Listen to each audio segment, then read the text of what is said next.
Bismillahirrahmanirrahim. Assalamualaikum warahmatullahi wabarakatuh. Maha suci Allah, segala puji dan syukur kita panjatkan kehadirat Allah. Semoga kita selalu dalam lindungan, bimbingan, rahmat dan ridha Allah Subhanahu wa taala. Subhanallah walhamdulillah, astagfirullah wallah, Allahu akbar. Kembali saya dari tim Raja Nusantara. Kali ini akan mengangkat terkait penyempurnaan Tauhid Kanjeng Sunan Lawu atau Eyang Brawijaya 5. Sebagaimana sudah saya sampaikan dalam video tentang Sunan Lawu, sudah banyak ada yang dalam karisma kewalian juga sudah ada 6 karisma kewalian. Sebagaimana yang sudah kita ketahui bersama bahwasanya Sunan Lawu atau Eyang Brawijaya 5 itu merupakan raja terakhir Majapahit. Pada saat penyerahan kerajaan kepada Demak, jadi kepada anaknya Raden Fatah itu, maka di situ Sunan Lawu Eyang Brawijaya 5 pergi ke Gunung Lawu. Di situ juga beliau berpisah dengan Sabdo Palon dan Noyo Genggong, 2 orang itu. Sebelum lanjut saya sampaikan begini. Sabdo Palon Noyo Genggong itu memang benar adanya. Dia adalah penasehat Kanjeng Prabu Brawijaya 5. Pada saat tahta diserahkan, kemudian diboyong menjadi kerajaan Demak, Kanjeng Prabu dan Sabdo Palon Noyo Genggong itu pisah. Maka saya tegaskan bahwasanya Sabdo Palon Noyo Genggong tidak ada artinya, tidak ada apa-apanya. Dalam banyak video, Sabdo Palon Noyo Genggong nagih janji. Tidak ada yang berjanji kepada Sabdo Palon. Kalau Semar itu imajiner, tidak ada sosoknya. Kalau ada yang mengklaim Semar, dia siluman, pasti siluman. Kalau Sabdo Palon itu ada, orangnya ada dan moksa. Sabdo Palon Noyo Genggong itu ada dan moksa, tetapi tidak ada urusan dengan SP. Di spirit Sabdo Palon tidak ada nilainya. Jadi yang masih mengagung-agungkan Sabdo Palon Noyo Genggong sudah cukup lah. Tidak ada apa-apanya dia itu. Nilainya tidak ada sama sekali Sabdo Palon. Namanya doang yang besar. Tidak ada nilainya, tidak ada apa-apanya. Ngapain nagih janji? Tidak ada yang berjanji sama 2 orang itu. Eyang Prabu Brawijaya 5 atau kemudian moksa di Gunung Lawu. Jadi pergi ke Gunung Lawu kemudian moksa. Karena sudah saya sampaikan bahwa Gunung Lawu itu salah satu portal langit. Lauh Mahfud kan di sana juga. Nah, Eyang Prabu Brawijaya 5 ini saktinya juga luar biasa. Paling sakti lah. Sudah tidak ada tandingan dia itu sebenarnya. Tidak ada tandingan. Jadi sudah tidak bisa berkelahi karena sudah tidak ada lawan. Kalau Kanjeng Prabu Siliwangi masih ada lawan. Kalau Eyang Brawijaya 5 tidak ada lawan. Tetapi karena dimensinya karena kelasnya berbeda, maka Kanjeng Sunan Lawu dengan Prabu Siliwangi tidak ketemu. Gitu, karena kelasnya berbeda. Nah, kalau Kanjeng Prabu Siliwangi itu ruangnya masih di Kasakten. Tapi kalau Sunan Lawu karena kesaktiannya sudah melewati, sudah hampir mentok lah. Dia sudah dalam posisi menjaga Kamukten. Harta-harta Nabi Sulaiman sudah saya sampaikan yang berupa emas itu dijaga oleh Ratu Pantai Selatan. Kemudian yang berupa berlian secara turun-temurun dari dinasti ke dinasti, dari raja ke raja, yang pada akhirnya dijaga oleh Kanjeng Sunan Lawu atau Eyang Brawijaya 5. Jadi untuk berlian itu dijaga oleh Kanjeng Sunan Lawu. Jadi berlian yang masih ada ataupun yang masih dalam proses tambang di dalam bumi itu yang menjaga Kanjeng Sunan Lawu. Karena kesaktiannya, jadi tidak ada satupun yang berani ngutak-ngatik berlian itu. Nah, kesaktian Kanjeng Sunan Lawu itu juga menyebabkan beliau tidak bisa menembus ke langit. Itu loh. Dalam video saya tentang Sunan Lawu itu saya sudah sampaikan bahwa SP mendatangi Sunan Lawu, kemudian terjadi pertempuran di situ, dan akhirnya tersadar bahwasanya pertempuran itu tidak penting gitu loh. Ya. Di video Sunan Lawu sudah saya sampaikan.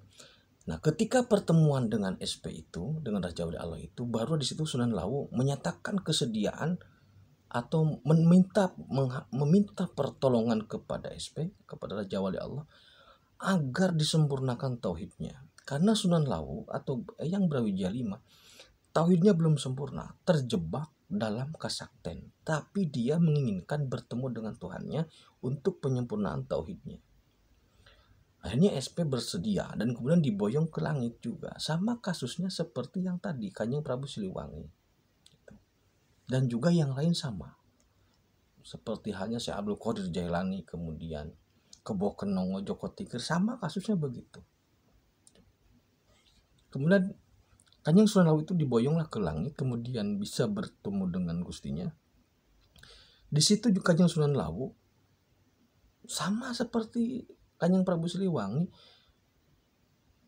mulai sadar dan sangat sadar dengan keagungan Allah. Gitu loh. Makanya ketika ditawari untuk ikut berkarya, maka Kanjeng Sunan Lawu sangat antusias. Gitu loh. Makanya Kanjeng Sunan Lawu ada di ring 1. Kalau Kanjeng Prabu Siliwangi ada di ring 2. Gitu loh. Sangat antusias. Kemudian ketika sudah turun, yang dalam video saya tentang memboyong ring 1 itu, SP memboyong ring 1 ke langit dunia itu, jadi ketika Kanjeng Sunan Lawu sudah sampai ke atas, sudah sampai menemui Gustinya, kemudian sebagai bentuk rasa syukur, Kanjeng Sunan Lawu bersedia membantu dan mendampingi SP untuk keperluan apapun, tetapi kemudian ditugaskan untuk menjaga atau mengelola harta itu. Jadi sebenarnya ternyata Kanjeng Sunan Lawu selama ini menjaga harta itu alasannya cuma satu. Siapapun orangnya yang bisa mempertemukan Kanjeng Sunan Lawu atau Brawijaya V dengan Allah, maka silahkan ambil seluruh harta yang ada di Gunung Lawu. Tapi tidak ada yang mampu. Ya, makanya ketika SP atau Raja Wali Allah itu mampu menggendong Sunan Lawu ke langit, dan kemudian memboyong kembali turun, apa yang ada di Gunung Lawu diberikan.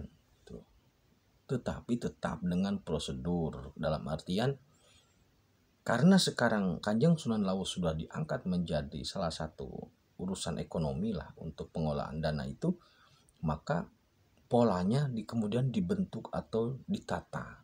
Jadi tidak asal dikeluarkan dan sebagainya. Nanti ada pola, ada SOP, ada prosedur yang disepakati bersama supaya harta itu bisa menjadi bermanfaat untuk masyarakat.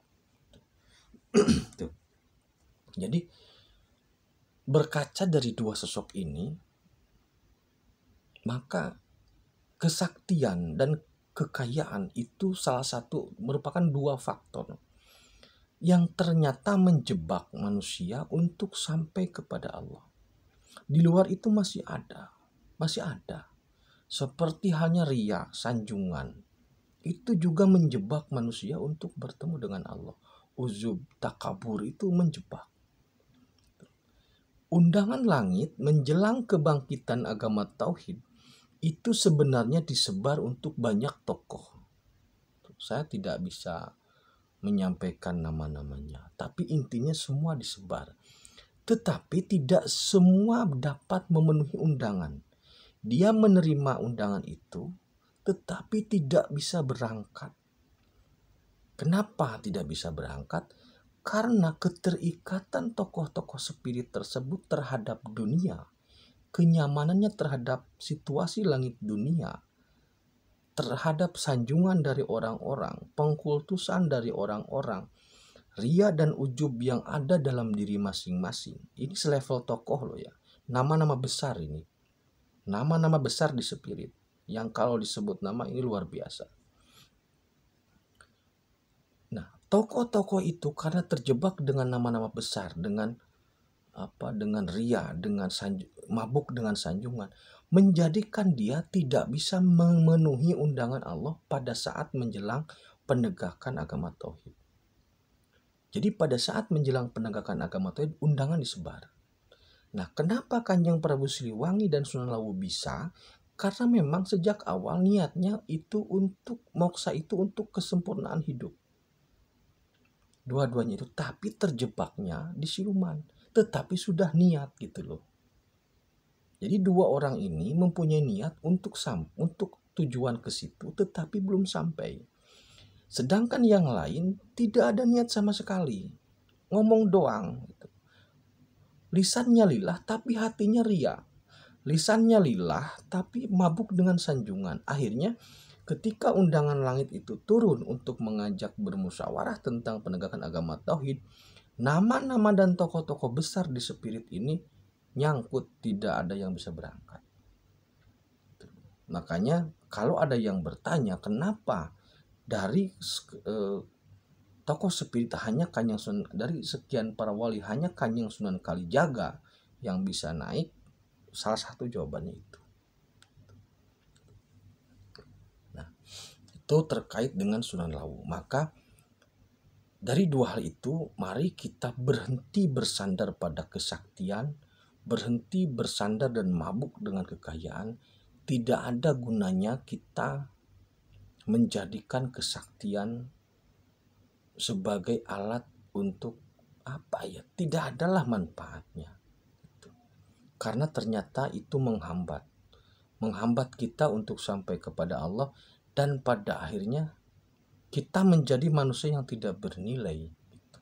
Tidak ada nilainya. Kanjeng Sunan Lawu dan Kanjeng Prabu Siliwangi sangat menyesal menjadikan kesaktian sebagai satu pegangan, sebagai satu bentuk eksistensi, sebagai satu bentuk ego diri. Sangat menyesal dan sekarang sangat bersyukur karena bisa sampai gitu. Jadi untuk yang masih hidup, terutama untuk yang kita lah di Nusantara ini, sudah tidak zamannya lagi berkiblat kepada kesaktian, berkiblat kepada hal-hal yang gaib. Maksudnya berkolaborasi, bermitra dengan siluman ataupun dengan jin, dengan hal-hal seperti itu. Sudah bukan zamannya lagi. Sekarang zamannya adalah kembali menegakkan agama tauhid, kembali merapihkan diri untuk bertauhid lebih baik, kemudian beriman dan beramal soleh. Terluka tidak apa-apa, jatuh luka ya manusiawi gitu loh. Jadi tidak perlu lagi hal-hal seperti itu, karena ke depan itu tidak ada nilainya gitu. Itu tidak ada nilainya di hadapan Allah. Walaupun kepalanya pakai peci, walaupun kepalanya pakai peci putih dan sebagainya, kalau masih berkolaborasi dengan hal-hal seperti itu, tidak ada nilainya di hadapan Allah. Demikian yang dapat saya sampaikan terkait dengan sempurnanya tauhid Kanjeng Sunan Lawu. Terima kasih, tetap beriman dan beramal soleh. Khairul kalam. Assalamualaikum warahmatullahi wabarakatuh.